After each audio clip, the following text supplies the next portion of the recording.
Alegria estar aqui com vocês. Para quem não sabe, o pastor Rubens de Nova Iguaçu, ele é meu irmão, sabiam disso? Eu sou mais bonito, vocês já perceberam isso, né? Então, pode falar para ele, mas ele é meu irmão, ele é o caçula, eu sou o sexto da família. Lá em casa nós éramos em 13, 15, Meu pai gostava de namorar, viu, gente? E minha mãe também. E naquela época não tinha rádio, televisão, essas coisas todas, né? Então, mas somos uma família que eu um dia talvez escreva um livro. Minha família é um milagre. Quem ouviu meu irmão ministrando no Vida, né, Vitoriosa, quem ouviu meu irmão ministrar tem uma ideia do que foi a minha família. Nós não tínhamos um pai, nós tínhamos um monstro. Nós não tínhamos um pai que falava, nós tínhamos um homem que dizia que era pai, que espancava, tirava sangue nos filhos. Mas Deus mudou a história da minha família. Deus libertou minha família, libertou meu pai. E hoje eu estar aqui para falar com vocês é um milagre de Deus. Então é uma alegria para mim muito grande. E sem mais eu quero convidá-los a se colocarem de pé. Eu quero ler com vocês no livro de Lucas, capítulo 19. Lucas, capítulo 19. Eu quero ler com vocês do verso 1 ao verso 8. Se vocês têm a Bíblia, que pode ser colocada aqui na tela ou não? Se tiver, aqui. Eu vou pedir o seguinte, que as mulheres comecem a leitura. Elas vão começar e os homens vão ler logo o versículo a seguir. E o último versículo 8, nós vamos ler todos juntos, tá bom? Então vamos lá, Lucas 19, do verso 1 ao verso 9. Vamos ler até o verso 9. Eu vou pedir às irmãs que comecem então. Vamos lá, 1, 2 e 3.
Todos o verso 9. Jesus lhe disse: hoje houve salvação nesta casa, porque este homem também é filho de Abraão. Obrigado. Olha só o versículo que eu quero trabalhar com vocês aqui hoje à noite. O verso 8, na minha versão, diz assim: entre mentes, Zaqueu se levantou e disse ao Senhor: Senhor, decido dar aos pobres a metade dos meus bens, e o que eu roubei, eu prometo restituir. Decido, essa decisão é minha, resolvo dar aos pobres a metade do que eu tenho, e o que eu roubei, o que eu extorqui, eu quero devolver. A lei dizia 4 vezes mais, ele disse, eu quero restituir, não quero ficar com isso não, está me causando muito mal. Foi quando Jesus entrou e disse: opa, que bom ouvir isso. Hoje houve salvação, hoje houve cura, porque este também é filho de Abraão, porque o Filho do Homem veio buscar gente doente, gente com desvio de caráter, como Zaqueu. Senhor Jesus, toma a minha boca em tuas mãos nesta hora, toma o meu coração. Eu quero ser boca do Senhor para a tua igreja aqui em Botafogo. Faz-nos quietos, faz-nos quedada aos teus pés nesta hora. E traga, Senhor, a palavra que nós precisamos ouvir nessa noite. Certamente, Senhor, o Senhor não está à procura de alguém que veio aqui hoje querendo ouvir algo que ela escolheu em casa. Não. O Senhor veio aqui hoje para tratar aqueles que estão dizendo: Senhor, me dá o que eu preciso. Trata-me como o Senhor acha e entende que eu devo ser tratado.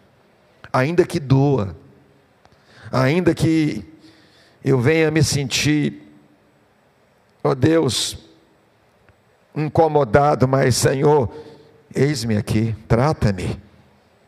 E nós queremos dizer ao Senhor que o que o Senhor tem para nós, nós vamos receber, em nome de Jesus.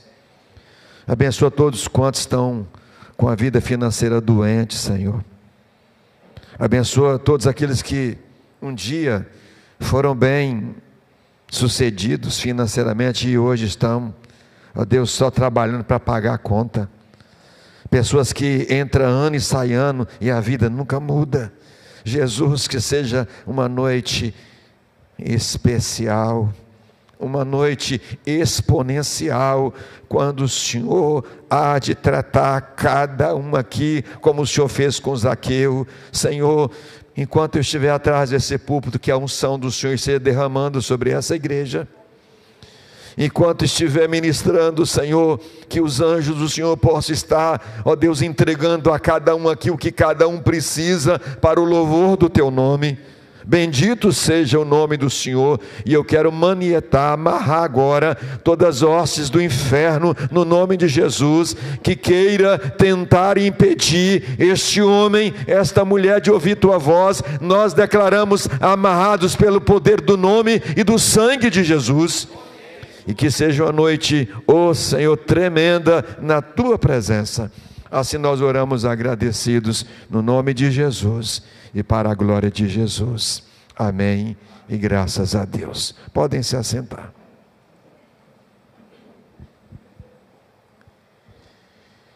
Se eu pudesse colocar o tema dessa ministração, desse texto de Lucas, capítulo 19, aqui para nós hoje à noite, o tema seria um tema muito simples, mas muito profundo: um encontro salvador, que foi exatamente o encontro que Zaqueu teve com Jesus, e que a sua vida foi salva e a sua vida foi transformada.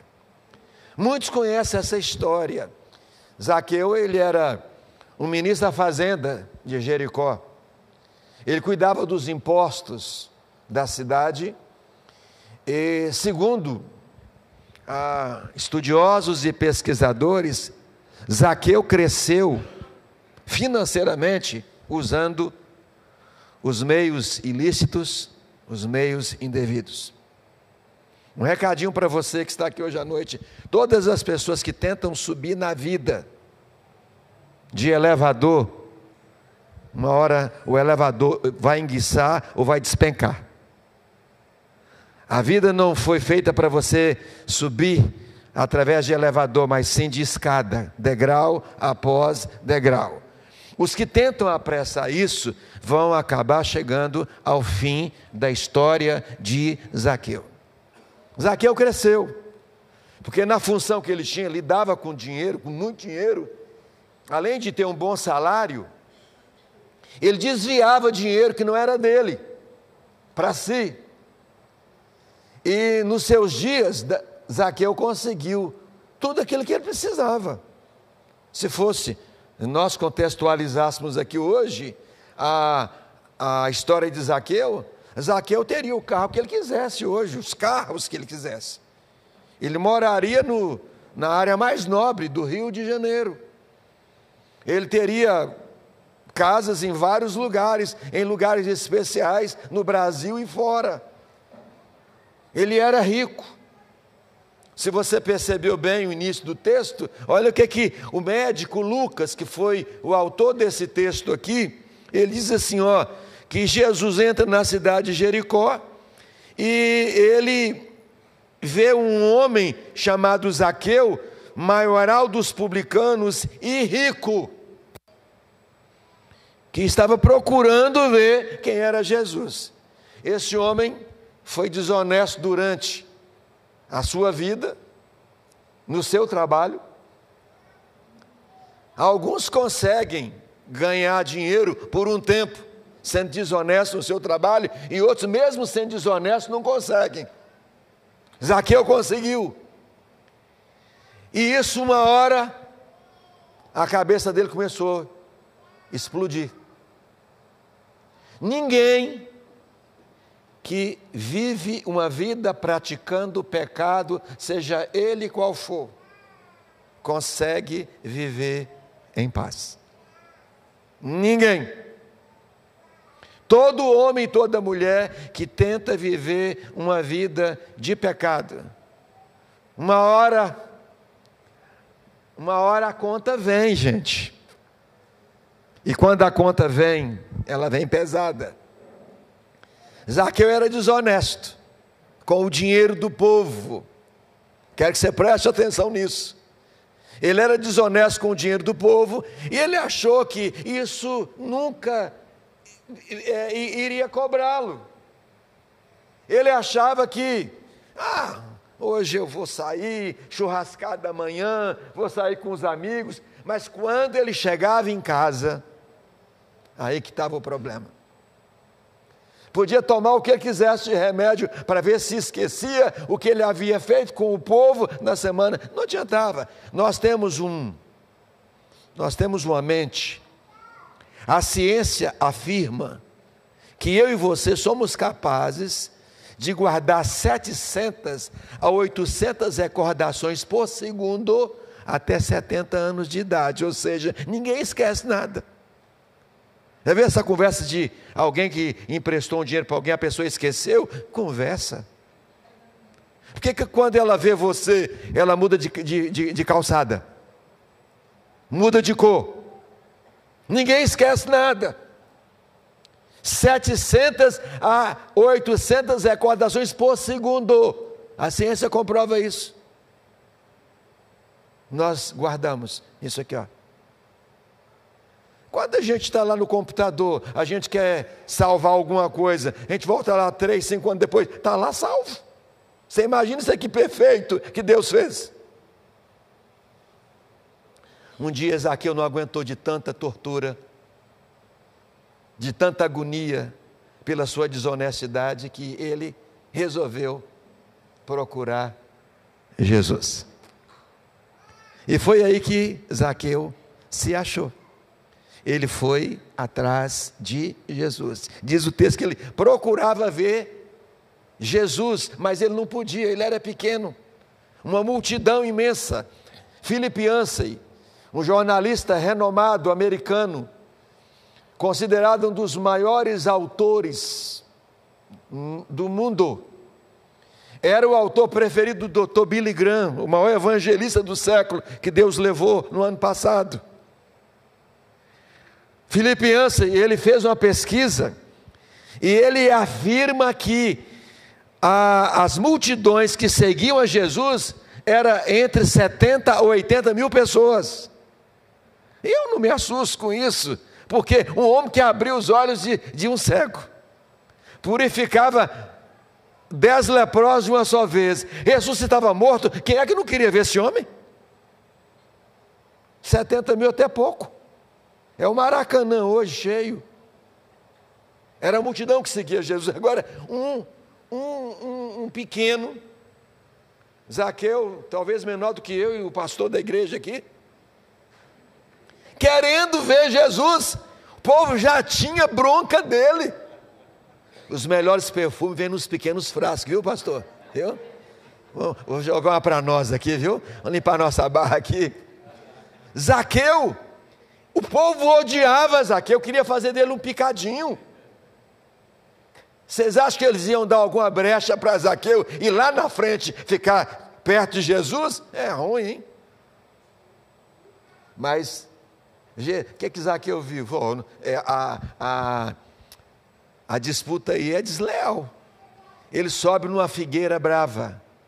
Eu tive em Jerusalém e eu tive o privilégio de conhecer o sicômoro, ou a figueira brava, onde Zaqueu, ele viu que ele não tinha condição, ele sobe numa figueira brava, porque ele disse, daqui eu posso pelo menos ver Jesus. O que ele queria na verdade era ver a Jesus. Quem veio aqui hoje ver a Jesus, levanta a sua mão. Eu tenho uma notícia muito boa para te dar. Quem sai de casa com desejo de ver a Jesus, vai voltar com o coração cheio. Mais do que ver, você vai levar para casa o que você nem imaginava que você fosse receber aqui hoje à noite. Ele só queria ver. Você mexe com o texto aqui, você pesquisa aqui esse texto aqui, você não vê no momento que Zaqueu queria conversar com Jesus, pedir uns conselhos, nada disso. Diz que procurava ver quem era Jesus. Ele falou, já que não dá para competir com essa multidão, sobe numa figueira brava. Um homem público, preste atenção. Um homem rico, conhecido na sociedade. Ele sobe numa figueira brava. Jesus vai passando com a multidão, porque ele sabia que por ali Jesus havia de passar. Quando Jesus vai andando, ele vê em cima de uma árvore um homem. E ele sabia que aquele homem era odiado pelo povo. Ele sabia que aquele homem não tinha bons antecedentes. Mas Jesus não é como eu e você. A gente, quando se depara com uma pessoa que está fazendo mal para a gente quer matar, né? Depois pede perdão, né? É assim, né? Não, eu mato, depois eu peço perdão para Deus. O ser humano, infelizmente, é assim.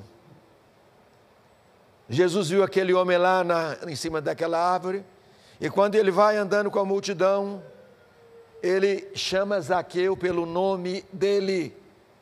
Nunca tinha tido um encontro com aquele homem. Ele disse, Zaqueu, eu fico imaginando a reação de Zaqueu, meu pai, ele sabe o meu nome.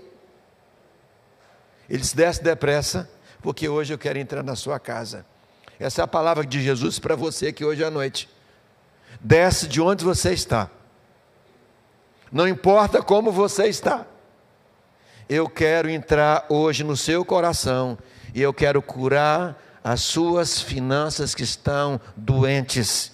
Eu quero tratar essa área na sua vida, eu quero mudar a sua vida, eu quero fazer de você um gestor bem-sucedido. Ele diz, Zaqueu, desce depressa, porque hoje, não é amanhã, porque ontem já foi, não é amanhã, pode ser que chegue, hoje eu quero entrar na sua casa. Diz a palavra que Zaqueu não pensou duas vezes, ele desceu rapidamente, e quando ele desce, sem Jesus pregar para ele, Zaqueu, eu sei que você tem aprontado com o povo, eu sei que você tem sido desonesto, você tem roubado do povo, mas olha, Zaqueu, Jesus não falou nada disso para ele.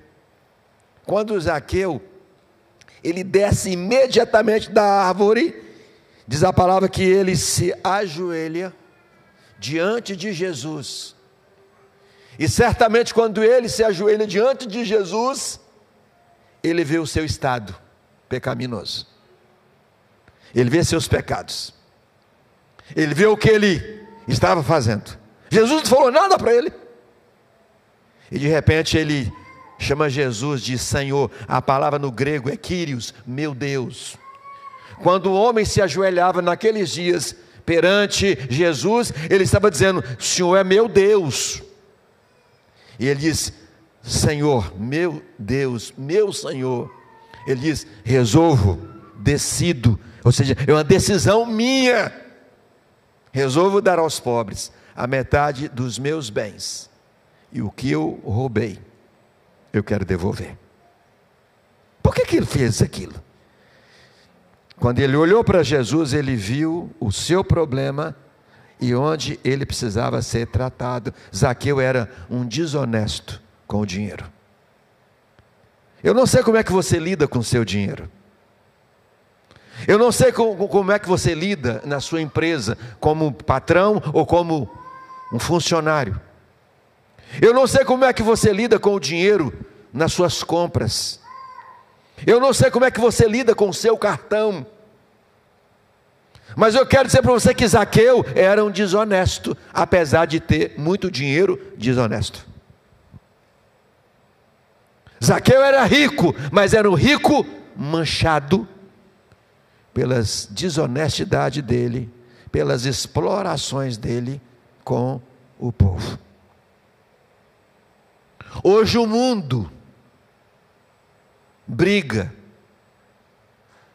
entra em guerra por causa do vil metal chamado dinheiro. Essa briga toda que você está vendo comigo, de camarote no Brasil, é por causa disso.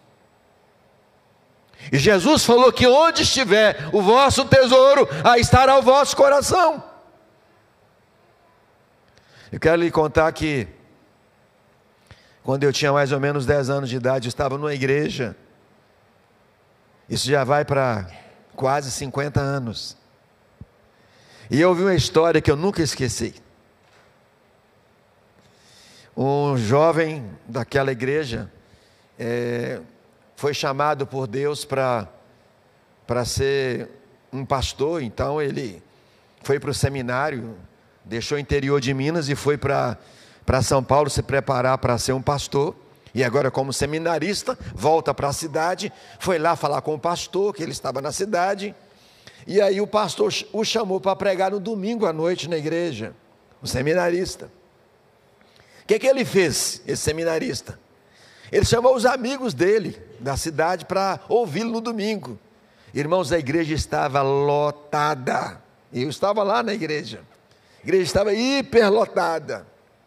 E naquela igreja o pastor tinha que pregar, o pastor, ou quem fosse pregar, tinha que estar de terno, gravata, tudo ali, né? E lá na frente assim da igreja, onde os pastores, presbíteros, diáconos costumavam estar, estava lá, né? O pastor, estava lá o presbítero, estava lá o diácono, estava lá um obreiro, e estava lá o seminarista, de terno e gravata. A família do seminarista na frente, toda orgulhosa para querer ver, não é, aquele pregador que iria ministrar pela primeira vez. Escute o que aconteceu. O culto gostoso, o louvor, a unção sendo derramada naquela igreja. Quem é que entra naquela noite naquela igreja? Um amigo de infância daquele seminarista com quem ele havia aprontado no passado. O que ele havia aprontado? Escute. Eles jogavam futebol na época da adolescência. Eles jogavam futebol naqueles campos de várzea. E campo de várzea, a turma tirava a roupa, né? Colocava ali a volta do campo, trocava lá, colocava uma chuteira e o short, a camisa e tal. Um amigo daquele seminarista tinha um relógio. O que ele fez? Ele ia jogar, não podia jogar com relógio. Ele pegou o relógio e ele colocou lá entre as suas coisas.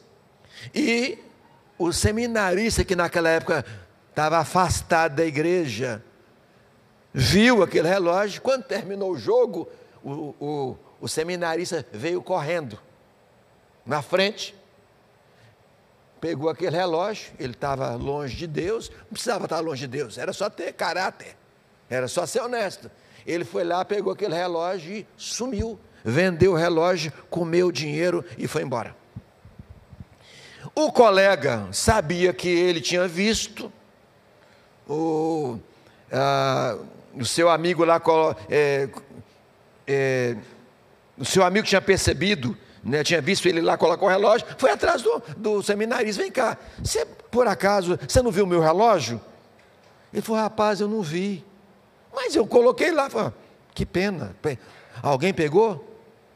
Só posso lamentar. Além de desonesto, mentiroso. O tempo passou. Aí Deus salva aquele ladrãozinho, chama ele para ser pastor. Ele vai se preparar em São Paulo para ser pastor, volta como seminarista. No dia da primeira pregação, quem é que entra? E não foi convidado por ele, não. Ele não convidou. Deus falou para ele, vai lá, hoje na minha igreja vai ter um banquete maravilhoso. Quando o pregador viu o colega dele entrando, ele começou a repreender. Sai em nome de Jesus. E Deus falou com ele assim, sai o quê? Não, ele não pode estar aqui hoje. Ele não pode estar, porque se ele estiver aqui hoje, eu não posso pregar. Deus falou para ele, o problema é seu. O que não falta aqui hoje é pregador. Se você não pregar, fica tranquilo, vai ter pregação. Aquele pregador passou mal. Eu acho que se ele pudesse, ele teria ido no banheiro.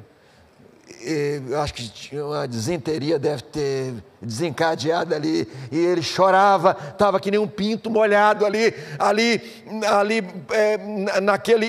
naquela plataforma, próximo ao púlpito. Aí chega o momento da pregação.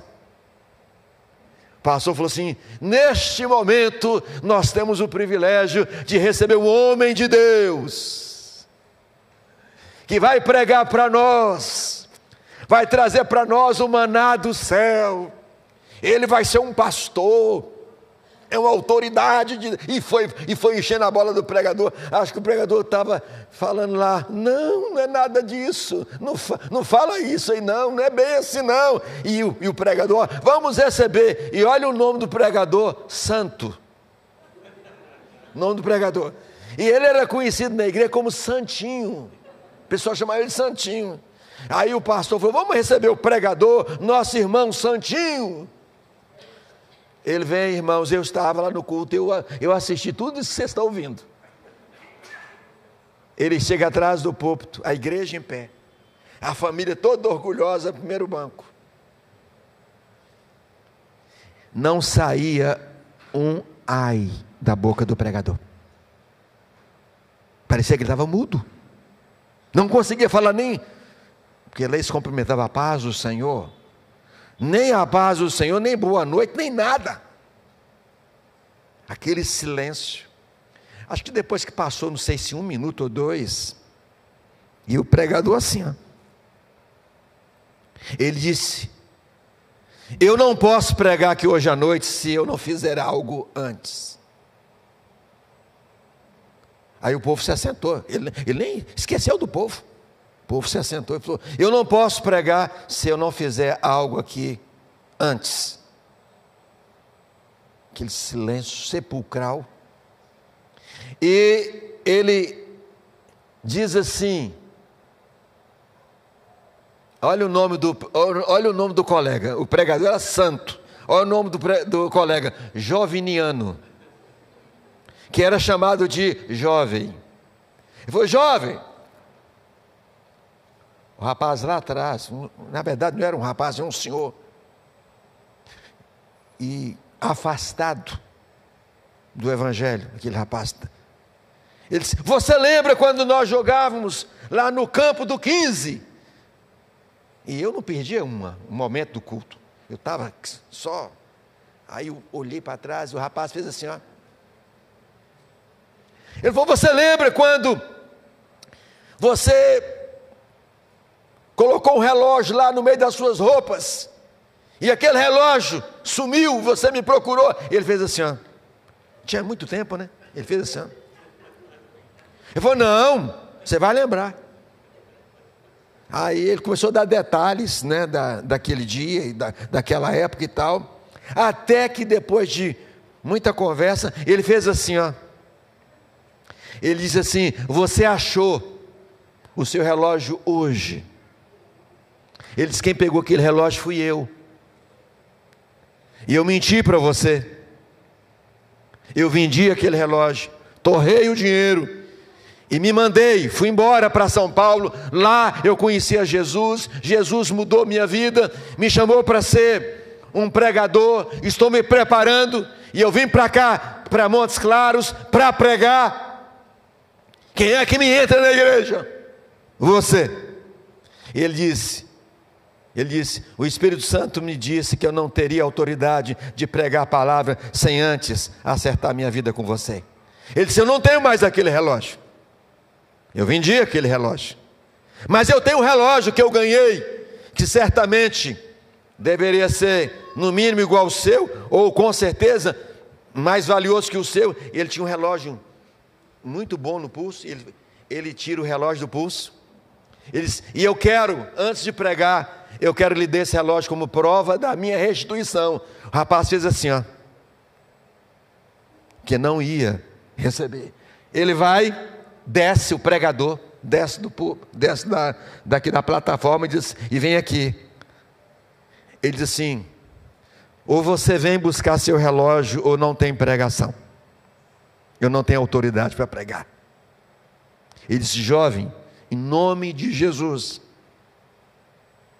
dá-me o privilégio de pregar pela primeira vez. Vem buscar seu relógio.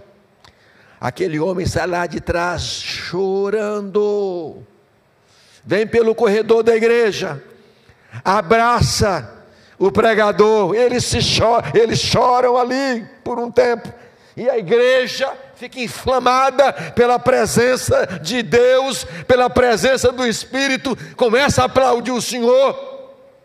Ele entrega o relógio para o amigo, volta para a plataforma. Irmãos, prega que nem um leão, mas pregou. Quando ele fez o apelo, irmãos, os bancos não vieram à frente, porque não tem vida, mas a igreja toda se prostrou diante de Deus, depois daquela pregação. Quando ele terminou de pregar, o pastor agradeceu pela pregação, mas ele falou assim: irmãos, a gente, quando chama um pregador para vir na nossa igreja, a gente não costuma chamar um pregador para ele voltar para casa sem alguma coisa dele. A igreja não tira nada de ninguém. O pregador vem para a igreja com relógio e vai para casa sem relógio. Está certo que ele acertou a conta dele lá com o colega, ele tinha mais a que fazer isso.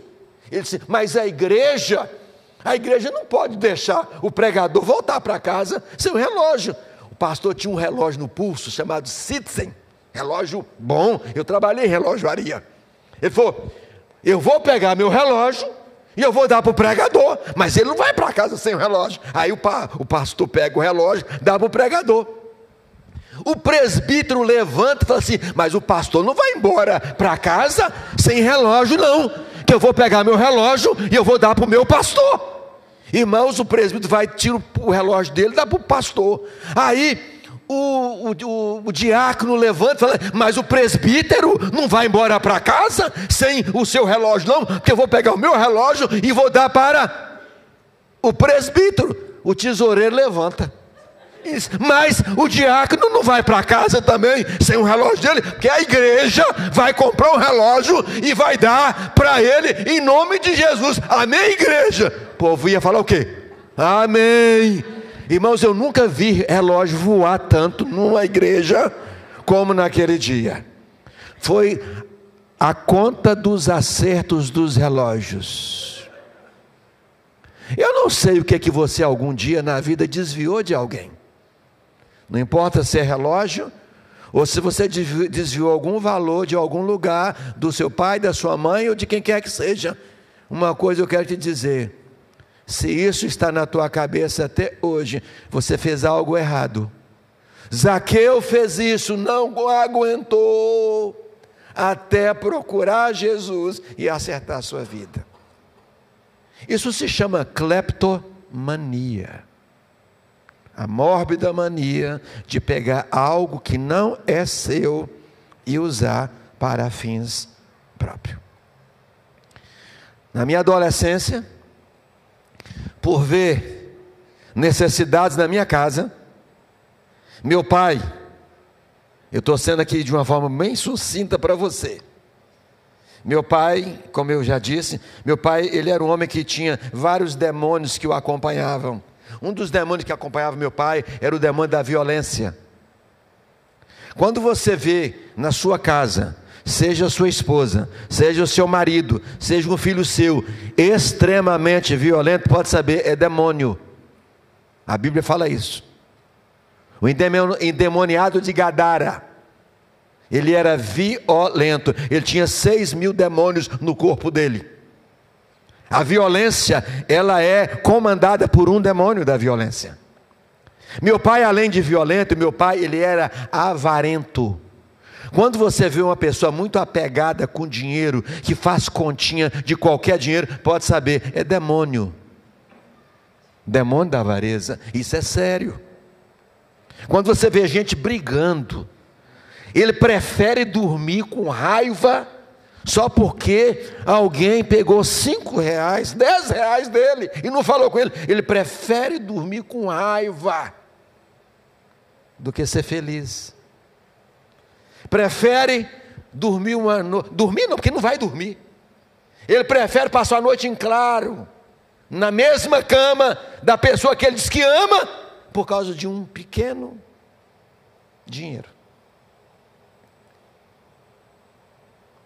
Meu pai era avarento. Meu pai amava o dinheiro. Só para você ter uma ideia, quantas vezes eu vi meu pai na sala da nossa casa, ele contava, ele era agiota, outro problema que ele tinha, agiotagem. E era crente, hein? Era diácono, meu pai. Agiotagem é pecado. Agiotagem é crime. E a Bíblia condena isso. Meu pai pegava dinheiro, ele guardava pacotes e pacotes de dinheiro por causa dos juros que ele cobrava das pessoas. E meu pai, quantas vezes eu vi meu pai na sala cheirando a dinheiro. Ele cheirava o dinheiro e falava assim: se Deus fez alguma coisa melhor que o dinheiro, ele guardou para ele. Ele não comprava as coisas que nós precisávamos em casa, ele tinha dinheiro. Você acredite no que eu vou te dizer, lá em casa não tinha esse negócio de maçã, laranja, banana, esquece. Sabe que era um sonho que eu tinha como criança? Era comer uma maçã internacional, argentina. Era meu sonho. A maçã ou frutas eu via ou numa figura, ou quando eu vi um coleguinha meu comendo, mas meu pai não comprava. Porque meu pai tinha uma filosofia: dinheiro é para guardar, não sei o dia de amanhã. Dia de amanhã, diz a Bíblia, dia de morrer. Viva hoje. Deus está abençoando você financeiramente, desfrute do seu dinheiro, aproveite, porque se você não fizer isso, quando você for embora, pode saber, quem ficar com o seu dinheiro vai usar muito bem. Você não quis viajar, não é? Na semana seguinte, quando você fechar os olhos, já tem gente indo para Cancún, Fernando de Noronha. Vai guardando. Com isso eu não estou dizendo que você não tem que guardar, não. Estou dizendo que você tem que desfrutar primeiro. Salomão, o rei mais rico da história, disse que um dos ingredientes importantes na vida do homem com dinheiro é você desfrutar do dinheiro do seu trabalho digno. Tem que guardar. Guardar. Meu pai tinha todos esses problemas, mas ele não comprava as coisas para casa. Aí eu, com 10 para 11 anos, eu ouvi uma voz, mas eu não sabia que voz era aquela, achava que era um anjo da guarda. Vim de uma família católica, e a gente aprende esse negócio lá de anjo da guarda, né? Eu ouvi uma voz que dizia assim: por que você não pega dinheiro do seu pai, lá naquela mala que ele guarda, e compra frutas e traz para a sua casa? Eu estava entendendo que era um bom conselho. Ué, comprar frutas e trazer para casa, todo mundo vai comer. O que eu passei a fazer? Mas como é que eu vou dizer que, onde foi que eu achei esse dinheiro? Aí o bicho ele é fogo. Ele dá toda a estratégia. Finge que você engraxou, borra a cara de tinta, pega a graxa, passa debaixo dos dedos, borra a roupa, que nem aqueles mecânicos que não trabalhou nada, não fez nada, mas sujou o dia todo, só para dizer que trabalhou. Pois é, foi o que eu passei a fazer. Eu ia para a rua, dizia que eu tinha engraxado, e eu chegava em casa com 2 sacolas de frutas. Meu pai falava: o que é isso? Eu falava: vou engraxar-te, pai. Ele falou: volta então, vai engraxar mais. Eu falei: hoje o expediente já acabou. Sabe quem é que entrava nas frutas lá em casa em primeiro lugar? Meu pai. Eu me lembro que eu comprei uma vez uma melancia. Ele era fraco por qualquer fruta, porque também não comprava. Mas se tinha uma fruta que ele gostava, era a tal da banana e da melancia. Comprei uma melancia inteirona, bonita. Quando eu acabei de tomar banho, que eu cheguei na cozinha, ele já tinha cortado a melancia, a metade só era um buraco. Ele falou: não sei porque eu só gosto do miolo da melancia. Estava aquela piscinona lá. Eu falei: ele não sabe de onde está vindo esse dinheiro, pode comer. Queridos, eu comecei pegando como se fosse hoje, R$2, 5, 10, 20, 50, 100, agora já não era mais 100, era um pacote de 50, era um pacote de 100, e meu pai começou a sentir falta, ele gritava em casa, ele falava: tem um rato aqui nessa casa, se eu pegar, eu mato, e matava. Quem assistiu Vida Vitoriosa, ouviu o que meu irmão, o pastor Rubens, contou para vocês. Meu pai batia e tirava sangue nos filhos, porque na verdade ele não era pai, ele era um monstro. Pai que é pai não precisa fazer isso. Eu tenho 2 filhas, nunca dei um tapa a nenhuma das minhas filhas. Eu disciplinava minhas filhas. Ah é? Você não fez o dever não, que você tinha que fazer? Uma semana sem celular. Pai, pelo amor de Deus, me perdoa. Está perdoado, mas 1 semana sem celular. Não precisei espancar minhas filhas. Quando a Bíblia diz que você deve usar vara para cuidar do seu filho ou da sua filha, não estou falando que você tem que usar vara, ou cinto, ou como é que é aquele negócio de goiaba? Vara de goiaba, não. Vara quer dizer disciplinar. E quem ama, disciplina com amor. Filho, filha, você ia ver o jogo, não é? Do Vasco com o Ituano, não vai ver não, porque o Vasco vai que o Vasco não ganhe e tal. Você ia, não é? Tá com ingresso, não vai mais não. Você não está merecendo. Pai, não está merecendo, porque eu pedi para você fazer isso e você não fez. É disciplinar com amor, falando, olhando nos olhos.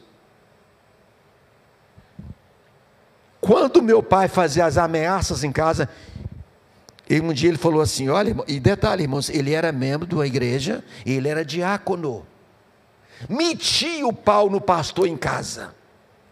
Aquele é um ladrão, fica pedindo dízimo na igreja, aquilo não vale nada, vocês são os trouxas de ficar dando dízimo na igreja. Ele, diácono da igreja, em casa falando mal do pastor. Quando encontrava com o pastor, homem de Deus, abraçava o pastor, homem de Deus. E em casa,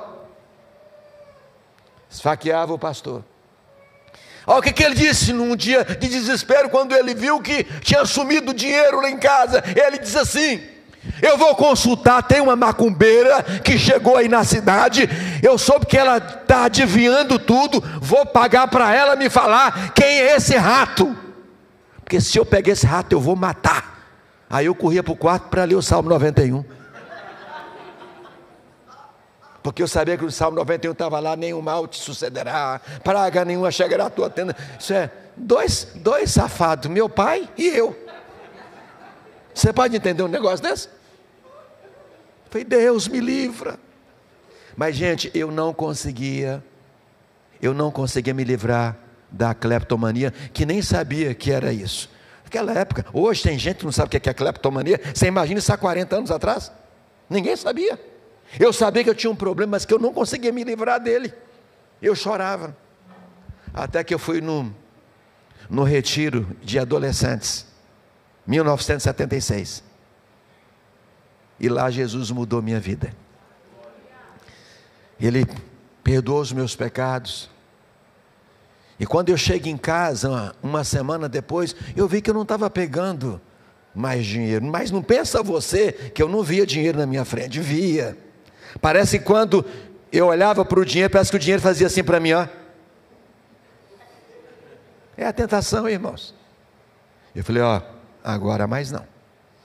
Agora mais não. Uma tentação atrás da outra, dinheiro aparecia, relógio aparecia joias. Eu falei, agora mais não. Eu vi que eu fui curado daquele mal, que eu não sabia que mal era, mas eu tinha sido curado. Detalhe, nesse período que eu fiquei 4 anos desviando dinheiro do meu pai, eu também desviei dinheiro de 19 pessoas, além do meu pai, um total de 20 pessoas. Todas essas pessoas eu peguei uma vez só. Meu pai eu prejudiquei durante 4 anos. 4 anos eu desviei dinheiro do meu pai e usei. Mas das 19 pessoas, uma vez. Nesse período que eu vivi nessa vida infernal, eu notei que eu era uma pessoa muito triste, mas eu não sabia que tristeza era aquela, uma tristeza constante, e que me fez tentar tirar minha vida, a tal da depressão. Quando você souber que alguém na sua casa está depressiva ou deprimida, não fala que isso é frescura não, você não sabe o que é isso. É uma dor horrorosa. A dor é tão horrorosa que você não quer mais viver. Na verdade não é que você não quer mais viver, você quer arrancar a dor. É isso que o Dr. Augusto Cury fala. Ele diz, quando uma pessoa quer se suicidar, não é que ela quer deixar de viver. Viver é o maior espetáculo da vida. Ela quer arrancar a dor. E a única forma de arrancar a dor é tirando a vida. Mas eu notei que eu estava com outro problema. Mas eu não sabia o que era. Eu tinha medo de estar sozinho numa rua ou em algum lugar. Fui descobrir mais tarde, eu estava com síndrome do pânico. Quando Jesus entrou na minha vida em 1976, irmãos, foi embora a cleptomania, foi embora a depressão e foi embora a síndrome do pânico. Jesus me libertou. Um adolescente que estava em contato com o dinheiro, mas era uma pessoa doente. E quem está doente, adoece quem está no seu caminho. Deus me chama para ser pastor. Vou para o seminário em Campinas, São Paulo. Chego lá e faço essa oração. Cuidado com o que você ora, tá? Como você ora, tá? Falei, Deus, eu vim aqui me preparar para ser um pastor. Não quero ser um pastor, um pastor como muitos por aí. Não quero ser um pregador como muitos por aí. Eu quero ser alguém diferente. Eu quero ser um homem santo. E quando eu acabei de orar, eu senti Deus falar para mim assim, que bom que você não quer ser um pregador comum, que você quer ser um pregador especial, um pastor diferente, você quer ser um pastor santo, que bom, estou feliz em ouvir isso. Eu me senti todo feliz, não sabia o que me esperava. Meu filho, você lembra de uns anos atrás que você prejudicou 20 pessoas? Eu achei que aquilo ali era coisa da minha cabeça. Quando eu vi aquela voz, eu falei, oi. Aí, mexi com o cabelo e tal. Aquela voz. Você lembra daquelas 20 pessoas que você lesou? Eu falei, está amarrado em nome de Jesus. Comecei a achar que o capeta estava me perturbando. Não, tinha acabado de orar. Tem hora que a gente põe tanta culpa no diabo, ou às vezes culpa em Deus, que o problema é meu e seu. Quando aquela voz insiste comigo, aí já fiquei agoniado. Sabe o que eu fiz? Peguei uma Bíblia.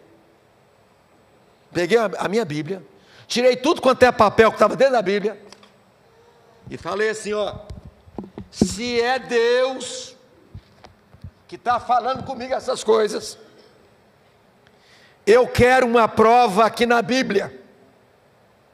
Falei assim, onde eu abrir, tem que aparecer o assunto da restituição. Onde eu abrir, colocar o dedo. Se não tiver, não é Deus. E eu disse assim, não vale no Velho Testamento. Porque eu sabia que no Velho Testamento estava cheio de assunto sobre a restituição. Igual aqueles crentes, né? Não, esse dízimo é coisa do Velho Testamento. Dízimo não é coisa da Bíblia, não. Se fosse, é só no Velho. Eu estou na Nova Aliança. Estava que nem aqui esses crentes. Então você devia rasgar o Velho Testamento. Não usa mais o Salmo 23, não. Está no Velho. Você gosta tanto dele, né? Só não gosta do dízimo, né? Você gosta de quando o bicho está pegando, você corre para o Salmo 91 também, não é? Está no Velho. Como é que você conta para os seus filhos e para os seus netos sobre a criação? Ou você crê na evolução? A Bíblia, o Velho, fala da criação. Se você não gosta do Velho, então diga para os seus netos que você veio do macaco, que você é um macacão, que a sua mulher é a macacona, e que são todos macaquinhos, porque o Velho fala da criação. Não fala da travessia do Mar Vermelho, não fala que o sol e a lua pararam. Está tudo no Velho. Não conte a história de Daniel na cova dos leões. Não conta a história dos moços que foram jogados numa fornalha. Está tudo no Velho. Só porque o Velho fala mais sobre dízimo. Você é contra o dízimo? Tal que nem eu. Eu falei, não vale o Velho Testamento. Porque eu sabia que tinha muita coisa de restituição no Velho. E aí eu orei, amarrei daqui, amarrei dacolá, em nome de Jesus. E aí abri a Bíblia, pá, e pus o dedo. Entre mentes, Zaqueu se levantou e disse ao Senhor: resolvo dar aos pobres a metade dos meus bens, e o que eu roubei, ai Jesus. Falei, Senhor, já passaram tantos anos, eu não tenho mais aquele dinheiro. Ele disse, dinheiro não é problema, eu sou o dono do ouro e da prata. Mas eu não tenho coragem, se eu tivesse dinheiro. Ele falou, não é problema também, eu vou te dar poder, você não vai ter vergonha nenhuma. Deixa tudo comigo. Falei, bom, se o senhor tem o dinheiro e o senhor vai me dar coragem, beleza. Ele me perguntou, quantos anos que você lesou só o seu pai? Eu disse, 4 anos. Ele disse, você vai trabalhar 4 anos. Não vai tirar 1 centavo desse dinheiro durante 4 anos, a não ser o meu dízimo. Porque eu sou crente, sempre fui crente. Crente que não é dizimista, ele é membro de uma igreja, não é crente não. Ele disse, você vai trabalhar 4 anos. Só vai separar o meu dízimo, não vai usar 1 centavo.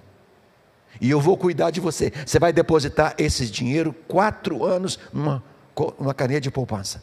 Eu abri uma cadeia de poupança na Avenida Francisco Glicério, em Campinas, São Paulo, na agência Bradesco. 4 anos depositando dinheiro. Recebia um dinheiro, vinha um sininho, pam, deposita. Pam, deposita. Irmãos, calça, tênis, sapato, camiseta, cueca, o que você pensar. Durante 4 anos Deus cuidou de mim sem eu gastar 1 centavo. Depois de 4 anos, guardando dinheiro, ele falou, agora vai lá no banco, saca tudo, volta para a sua terra e acerta com todas as pessoas, a parte do seu pai é a maior, você vai dar isso para ele, você vai separar isso para essa pessoa, essa. Não vou entrar em detalhes na história porque ela é longa. Compra meu livro e leia, Cura para o Caráter. Esse livro tem aí, acho que algumas cópias dele. Você vai ver, eu entro em detalhes com todas as pessoas no livro. Chego na minha terra, procuro todas as pessoas uma por uma, mas antes de fazer isso, eu jejuei. Fiz o jejum de Esté de 3 dias, fiz o jejum de Paulo de 14 dias, fiz o jejum de Daniel de 21 dias, fiz um jejum de 40 dias, para ter coragem para procurar as pessoas. E eu fui procurando uma por uma, lia Lucas 19, de 1 a 9, contava a história para as pessoas, e elas diziam: por que você está me contando essa história? Eu falava assim: o que você entendeu dessa história? O que você está contando é que um homem aprontou, né? Ele roubava as pessoas e ele resolveu acertar a vida dele. Eu falei: pois é o que eu vim fazer aqui com você. Um dia tal, no ano tal, peguei este de você, e eu conheci um Jesus que mudou minha vida, eu quero te pedir perdão, quero te entregar isso aqui. Irmãos, ninguém queria receber o que eu queria devolver, ninguém, mas acabaram aceitando, choravam, abraçava com as pessoas, orava com elas. Por fim, meu pai, eu não tinha coragem de procurar meu pai, com tanta ameaça. Ele disse que queria matar o rato, vocês estão lembrados? E a coragem? Aí um dia eu entro no quarto do meu pai, ele está lá no móvel. Ele tinha uma agenda de 1 a 30 do mês, das pessoas que ele recebia juro. Todo dia uma pessoa batia na porta de casa para pagar os juros do meu pai, todo dia. Então ele ficava lá fazendo as contas, né? Eu entrei no quarto, eu disse, aí ele estava aqui fazendo as contas, a cama dele aqui da minha mãe. Aí eu entrei, sentei aqui e disse: pai, eu quero conversar com o senhor. Ele disse: sim, pode falar. De costa, ele estava de costa, ficou. Eu falei: não, pai, eu quero falar com o senhor, mas eu quero olhar para o senhor. Ele falou: eu escuto com o ouvido. Educação. Sim, pai, eu sei que o senhor escuta com o ouvido, eu também, mas eu queria contar para o senhor uma história. E ele: que história? Deixa eu falar para vocês uma coisa, apesar de todos esses problemas que eu contei para vocês de meu pai era um homem que ele lia a Bíblia de capa a capa todos os anos. É claro, uma pessoa que vive no pecado e lê a Bíblia de capa a capa, se morrer, está no inferno. Não é você ler a Bíblia que vai te salvar. Quem salva é Jesus, e quando Jesus salva, há mudança de vida. Quem é desonesto passa a ser honesto, quem falava mal passa a falar bem, quem roubava não rouba mais, muda de vida. E meu pai era aquela figura terrível. Então ele conhecia a Bíblia, ele conhecia tanto a Bíblia que, olha, para vocês verem, ele falava assim, às vezes lá em casa assim: eu acho que a Bíblia exagera um pouco, sabe? A Bíblia fala do inferno, não acho que o inferno é tudo aquilo que a Bíblia conta, não, está doido. Diz que as pessoas vão para lá, nunca as pessoas vão morrer. Eu acho que eles pegaram pesado. Ele tinha um medo do inferno, vocês não imaginam. Meu pai tinha medo do inferno. Você queria a atenção do meu pai, era falar para ele de 2 assuntos: dinheiro, que ele gostava, e inferno, que ele detestava. Ele gostava, se você falasse: não, senhor Manuel, na verdade, acho que João, Paulo, Pedro pegaram pesado, o inferno deve ser mais light, tem o inferno light, tem o inferno mais, entendeu? Tem uns mais pesados, mas o senhor, se o senhor for para lá, ele fala: Deus me livra. Ele tinha pavor do inferno. Aí, eu disse para ele: não, eu queria contar para o senhor uma história da Bíblia. Sabe o que ele falou para mim? De costa: não é porque você agora está vindo do seminário, que se formou, que você agora quer me ensinar a Bíblia. Eu também conheço a Bíblia. Eu falei: não, pai, não é nada disso. Então que história que você quer me contar? Eu falei: eu queria contar para o senhor uma história que está lá em Lucas 19. Ele falou: conheço. E de costas.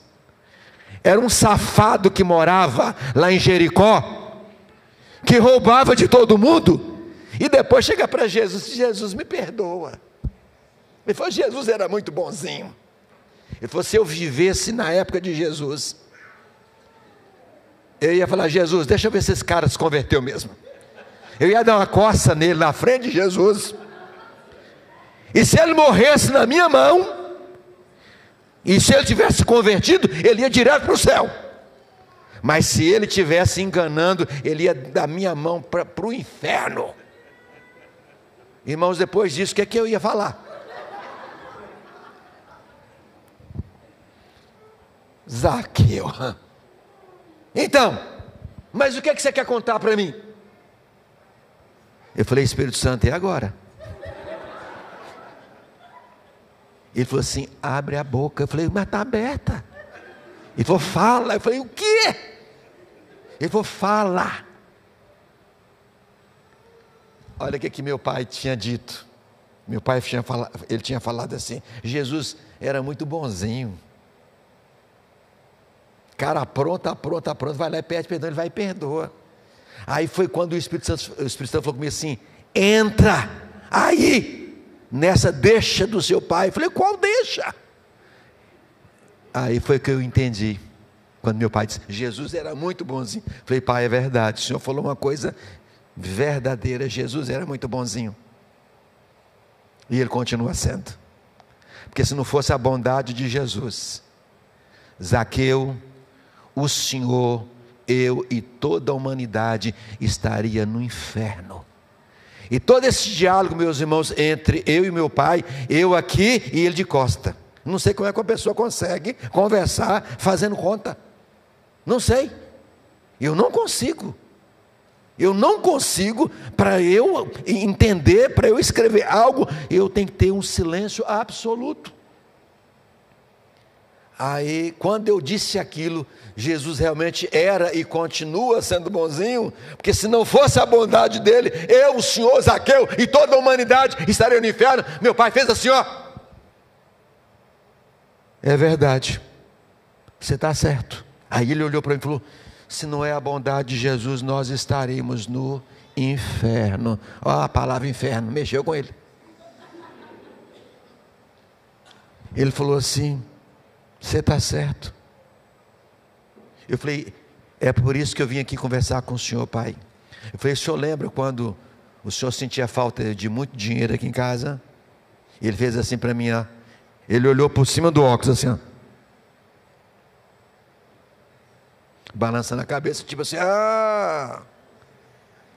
Falei, quem pegava o dinheiro do senhor e de mais 19 pessoas? Era eu. Mas eu conheci, pai, um homem que mudou minha vida.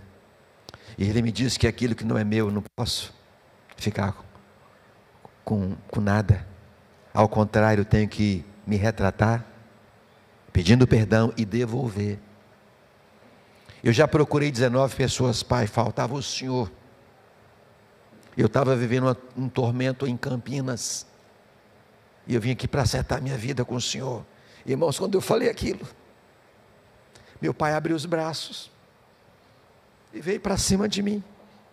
Primeiro abraço que eu ganhei na minha vida. Ele me abraça e diz para mim, meu filho, eu te perdoo. Eu te perdoo. Está perdoado, Ivonildo?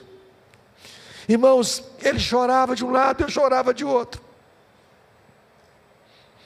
E eu disse para ele, pai, mas eu não quero só o perdão do senhor. Eu quero acertar minhas contas com o senhor. Ele disse assim, o que você está querendo dizer para mim? Eu tinha entrado com uma caixa de sapato, onde tinha dinheiro, um bom dinheiro, que eu tinha deixado em cima da cama. Eu falei, isso aqui é do senhor. Ele falou, o que é isso? Eu falei, um dinheiro que eu trabalhei 4 anos honestamente, e Deus mandou entregar para o senhor. Ele falou, não vou receber. Eu falei, pai, foi Deus quem mandou. Ele falou, não vou receber. Eu falei, o senhor vai desacatar? Deus falou, não preciso, eu não tenho necessidade de dinheiro. Eu falei, pai, esse dinheiro não é meu. Ele falou, você vai me obrigar? Olha, chorando e já brigando comigo. Você vai me obrigar? Eu falei, não é questão de brigar, é que esse dinheiro não é meu, ele é do senhor. E se o senhor não receber esse dinheiro, eu vou fazer qualquer coisa. Pastor, não. Ser pregador, não posso. Ele falou, quer dizer que se eu não receber esse dinheiro, você não vai ser pastor? Eu falei, não posso, não tenho autoridade. Ele falou, tá bom, então me dá aqui. É meu. Eu disse, agora é do senhor. Ele falou, posso jogar fora? Eu falei, isso não é doido? Ainda mais ele que gostava de dinheiro. Posso jogar fora? Eu falei, pai, o senhor não vai fazer isso. Posso jogar no lixo? Eu falei, o senhor não vai fazer isso. Ele falou, quero saber se é meu. Eu falei, claro que é do senhor. Então eu posso fazer com ele o que eu quiser. Eu falei, claro. Ele falou assim, meu filho, se eu tivesse que apontar uma pessoa que tivesse me roubado durante esses anos aqui em casa, eu indicaria outros, menos você. Eu sempre acreditei em você. Se eu tivesse que colocar minha mão no fogo por você, eu colocaria meu corpo. Mas eu quero te dizer, Ivonildo, que eu estou impressionado com o que eu estou vendo aqui. Ele disse, meu filho, você cresceu. Se eu te respeitava, depois do que eu vi aqui hoje em casa, muito mais, porque eu estou vendo à minha frente, mais do que um filho, um homem de Deus. Porque para fazer o que você fez aqui, só pode ser um homem de Deus. Ele diz, esse dinheiro é um presente que eu quero te dar. Eu sei que você vai começar a sua vida, e eu sei que você não tem nada. É um presente do seu pai, toma. Como eu aprendi com a Bíblia, que quando você recebe um presente, você tem que dizer, muito obrigado, Deus te abençoe, e quando tiver mais, pode me dar, que eu quero mais.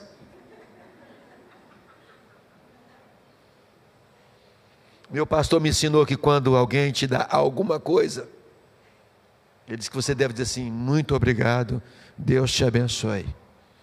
Você deve agradecer, não deve ser orgulhoso não, que tem gente que você presenteia ele, nem diz muito obrigado, dá vontade de pegar de volta. Tem uns caras, não queria não, você me deu, tem gente que faz isso. Não, é dizer muito obrigado, Deus te abençoe. Deus mudou minha história. Deus, para me soltar à volta do mundo, para ensinar o povo sobre o dinheiro honesto, Ele teve que tratar a minha vida. Eu estava doente. Eu era um desonesto com dinheiro. Se você pensa em que Deus vai tratar a sua vida na área financeira, sem tratar você antes, esqueça. Para Deus colocar nas suas mãos dinheiro honesto, limpo, o vaso tem que estar limpo e tratado. Mas eu quero te dizer, antes de encerrar, que a cleptomania, ela tem uma família muito grande. Talvez alguém aqui dentro do auditório deve ter pensado, não sei porque que esse pregador veio falar aqui de cleptomania. Não é o meu problema. Minha família não teve. Se a família dele teve esse problema, a minha família não teve, e eu não tenho esse problema. Mas de repente, você pode não ter roubado nada de alguém, mas você pode ter tido outros problemas na área do dinheiro, da desonestidade. Quer ver? Quando você dá uma bola para um guarda do trânsito, você é um desonesto, você é um cleptomaníaco. Quando você cola na escola, ou quando você compra um gabarito de um concurso, quando você compra uma vaga numa faculdade para sua filha ou para sua neta, você é um cleptomaníaco. Quando você chega no posto de gasolina e o frentista falar para você assim, coloca quanto na nota? Você mandou colocar 100 de gasolina e na nota põe 200. Você é um cleptomaníaco. Se você é um médico e está dando laudo aí para pessoas se aposentarem, colocando doença nas pessoas quando ela não tem, você é um cleptomaníaco, e o que aceita também o é. Se você defende uma profissão, tem um diploma na parede, aquele diploma foi comprado, você é um cleptomaníaco. A cleptomania, ela é grande, a família é grande. Tem primo, tem cunhado, cunhada, tem tia, tem tio. Quero dizer para você que eu colei em escola, procurei professor, pedi perdão e ele me reprovou. E eu fiz a prova novamente. Tudo está no livro. Deus permitiu que eu passasse por tudo isso, para hoje dizer para você que tem jeito para você. Eu fui pregar em Londres, quando eu fiz o apelo, uma igreja brasileira, uma grande igreja que tem lá em Londres. Um jovem, lado esquerdo, levantou o dedo e disse, fui até ele, eu desliguei o microfone, ele disse: pastor Ivonildo, eu ganhava muito dinheiro aqui nesse país, de forma desonesta. A partir de hoje, não mais. Vou ganhar pouco, mas eu vou ser honesto. Eu falei: você está enganado, agora é que você vai ganhar dinheiro. Porque você reconheceu que você está sendo desonesto. Acerta a sua vida com Deus. Você vai bombar. Você vai crescer financeiramente. Mas eu quero falar para você, encerrando, sobre qual é a maior cleptomania. Qual é o pior cleptomaníaco? Não é o que rouba do pai, nem da mãe, nem do governo, nem do vizinho, nem do patrão. O pior cleptomaníaco é aquele que tem coragem de roubar do próprio Deus os dízimos e as ofertas. Daquele que te dá saúde, daquele que te dá o pão nosso de cada dia, daquele que te dá uma família. Esse é o pior cleptomaníaco. É aquele que sabe que o dízimo é santo, é sagrado, está na Bíblia, e todo final do mês, não dou. Esse é o pior. Rouba de Deus, é infiel com Deus. Zaqueu não aguentou, a conta chegou. Zaqueu estava para explodir.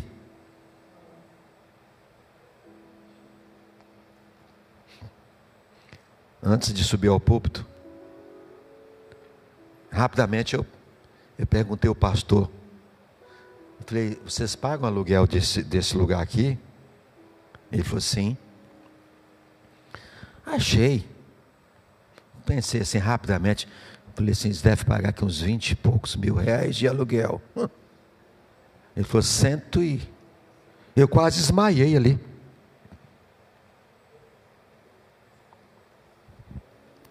E você sabe disso, final do mês, o dízimo seu não chega. A oferta não chega. Você tem que dizer: Deus, me trate. Zaqueu disse: Senhor, decido dar aos pobres a metade do que eu já recebi. Ele disse: o que roubei, eu vou devolver 4 vezes mais o que eu roubei. Se Deus tivesse que pedir você a restituição dos seus dízimos atrasados, só desse ano, você está há anos na igreja e você peita o dízimo. Dízimo é dívida, e não é com o homem, é com Deus. Amanhã, não sei se de pela manhã ou à noite, você vai ouvir o que aconteceu com aquele homem duro, o meu pai, que falava que o pastor era ladrão. Não chama nenhum pastor de ladrão não, viu? Meu pai chamou, Deus chamou os 4 filhos dele para ser pastor. Você entendeu? Você tem neto, você tem filho, pode ser tudo pastor. E meu pai metia o pau. Pastor é ladrão, rouba dízimo. Deus chamou todos os filhos para ser pastor. Aí um dia um abusado falou para ele: ué, seu Manel, o senhor disse que todo pastor é ladrão, seus filhos tudo pastor? Ele falou: mas meus filhos são diferentes. Ele sempre tinha uma desculpa. Amanhã você vai ouvir o que Deus fez com aquele homem durão, que metia o pau na igreja e que metia o pau em pastor, e que nunca tinha visto aquele homem dar uma oferta na igreja. Amanhã você só vai acreditar do que eu vou falar desse homem, porque ele foi meu pai. Hoje ele está na glória com Jesus. Eu tenho certeza disso. Ué, pastor, o senhor falou de um monstro e agora ele já está no céu? Você vai ouvir aqui amanhã. Está saindo um livro aí, fatos que até o diabo duvida. Quem começa nesse livro meu? Meu pai. Deus muda todos quantos creem nele e querem viver uma nova vida na sua presença. De pé, por favor.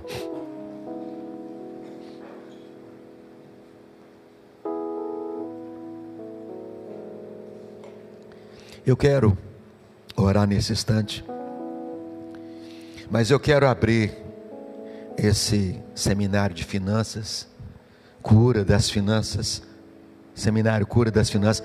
Eu quero abrir esse seminário orando para você que quer ser tratado por Deus, para que Deus possa confiar o dinheiro dele nas suas mãos, para que você seja um gestor abençoado e próspero para a glória do Senhor. Zaqueu foi atrás de Jesus.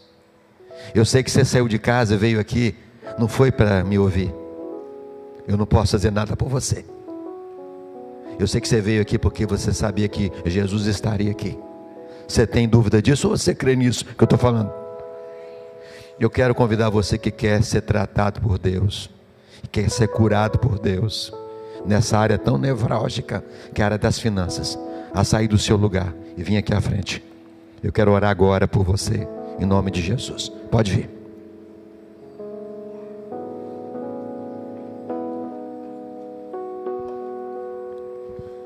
Conversa com Jesus aí no seu lugar, mas eu quero que você venha. Zaqueu subiu na árvore. A árvore é o altar. Se não der, use os corredores, mas venha. Fala com ele e diga para ele: Senhor, eu quero ser tratado, eu preciso. E quando Zaqueu disse isso, ele disse: hoje houve salvação nessa casa, porque esse também é filho de Abraão, porque o Filho do Homem veio buscar e salvar gente como Zaqueu. Jesus não veio buscar gente saudável, perfeita. Ele veio buscar gente machucada, marcada como eu e como você. Ele só me tratou porque eu me prostrei diante dele. Se você reconhece que você precisa, saia do seu lugar. Eu não vou insistir não. Eu quero orar por você e com você. Se tivesse uma pessoa aqui nesse altar, eu já estaria feliz da vida. Mas se você entende que Deus falou com você: ah, mas o que minha esposa vai pensar? Me ver indo lá na frente. O que meu marido vai pensar? Eu tenho uma resposta boa para te dar. Ele ou ela vão pensar que a partir de hoje meu cônjuge vai ser mais santo, minha esposa vai ser mais santa a partir de hoje, meu marido vai ser mais santo a partir de hoje, minha filha, meu filho vai ser mais santo a partir de hoje. Deus falou com você: venha, venha. Zaqueu foi a Jesus e sua vida foi salva. Deus, eu quero estender minha mão sobre esse altar, onde há homens e mulheres prostrados diante do Senhor. Eu tenho a convicção na minha alma de que essas pessoas entenderam o recado do Senhor aqui hoje à noite.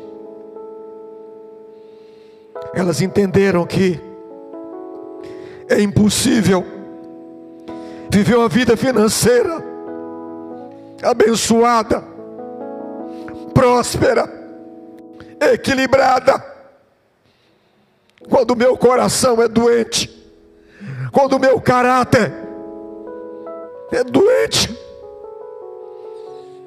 Oh Jesus, como tu fizestes com Zaqueu, trata essa minha irmã, trata esse meu irmão nesta hora, perdoa os seus pecados, lava-os com teu sangue, e dê a eles o caráter do Senhor, para que eles possam, como João disse em uma das suas cartas, para que eles possam andar como o Senhor andou. Que todo sentimento de culpa, todo sentimento e espírito de avareza, todo espírito de descontrole financeiro, todo distúrbio, toda imoralidade no que se tange ao dinheiro, que seja repreendido agora na autoridade do nome de Jesus. Todo espírito de desonestidade, de infidelidade, de agiotagem, fora! Em nome de Jesus. Traz cura ao teu povo, traz cura aos teus filhos, e que essa igreja viva, doravante, uma nova história, diante dessa sociedade tão podre, tão suja, tão imoral, e que precisa da graça e da misericórdia do Senhor. Assim eu oro, Pai, agradecido pela vitória desta noite, pela abertura desse trabalho, em nome de Jesus e para a glória de Jesus. Amém.